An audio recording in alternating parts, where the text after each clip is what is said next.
খুব ভালোভাবে বেলে নিয়েছি। এবার আগে থেকে যে ডিমের মিশ্রণটা আমি রেডি করে রেখেছিলাম ওইটার মধ্যে পরোটাটাকে খুব ভালোভাবে কোট করে নিচ্ছি। একটু উল্টে পাল্টে কোটিংটা করে নিব যেন সব কিছু পরোটার গায়ে খুব ভালোভাবে লেগে যায়।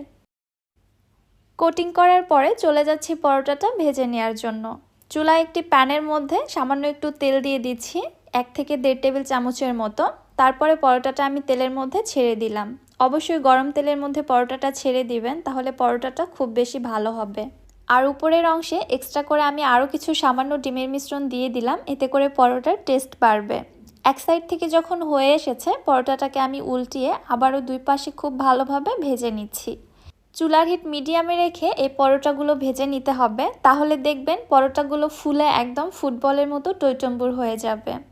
একটু নেড়ে চেড়ে এবং সাইডগুলো চেপে চেপে দিব, তাহলেই দেখবেন পরোটাটা কত সুন্দরভাবে ফুলে গেছে।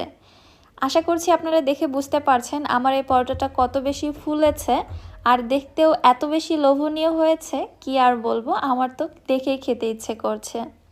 পরোটাটা ভেজে নেওয়া হয়ে গিয়েছে, আমি উঠিয়ে নিচ্ছি। একইভাবে আমি আরও একটি পরোটা আপনাদের ভেজে দেখাচ্ছি। উপর থেকে সামান্য একটু ডিমের মিশ্রণ দিয়ে দিলাম এক্সট্রা ডিমের ফ্লেভারের জন্য।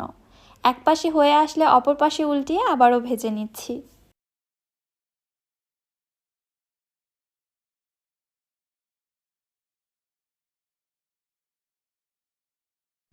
মাশাআল্লাহ, দেখতেই পারছেন এই পরোটাটিও কত বেশি ফুলে উঠেছে। আমার প্রত্যেকটি পরোটাই কিন্তু ঠিক এরকমই ফুলেছিল, একটি পরোটাও নষ্ট হয়নি।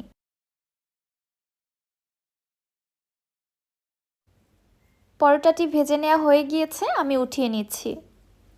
2টি টমেটো থেকে কিন্তু এখানে বেশ অনেকগুলো পরোটা তৈরি করে ফেলেছি। পরোটাটি আমি আপনাদের একটু ছিঁড়ে দেখাচ্ছি, দেখুন ভেতরে কত বেশি লেয়ার ক্রিয়েট হয়েছে।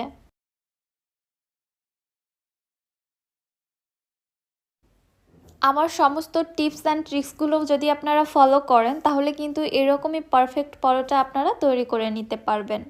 শুধু টমেটো পরোটা না, এইভাবে আপনারা নর্মাল পরোটাও তৈরি করে নিতে পারবেন, অনেক বেশি মজা হয় খেতে। ট্যাঙ্গি ট্যাঙ্গি ফ্লেভারের টমেটো পরোটা, আমি তো বলবো নতুন স্বাদের এই পরোটাটা আপনারা একবার হলেও তৈরি করবেন, না হলে কিন্তু মিস করে যাবেন। রেসিপিটি আপনাদের কাছে কেমন লাগলো অবশ্যই আমাকে কমেন্ট করুন।